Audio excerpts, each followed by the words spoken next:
Welcome to the Slop Farm. Enjoy the video. You start by preparing devices so the purchase flow is smooth.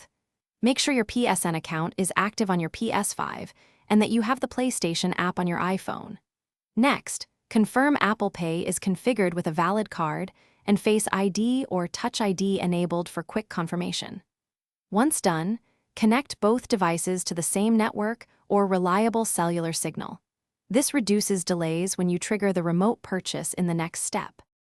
You now perform the transaction using the PlayStation app. Open the store, pick a game, add funds, or select DLC, then tap Buy. At the payment screen, choose Apple Pay if available. That integrates your card and shipping/payment info instantly. You will be prompted to confirm the charge with Face ID or Touch ID. Approve it quickly. After confirmation, the PSN will process the order and queue the download to your console, which you can verify on the PS app, or you finish by ensuring the content reaches your PS5.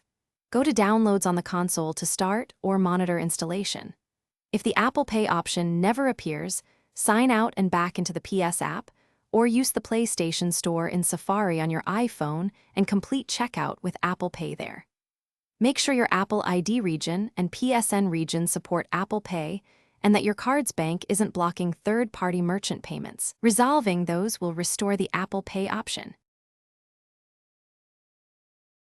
Thanks for watching. Consider subscribing if we helped you today.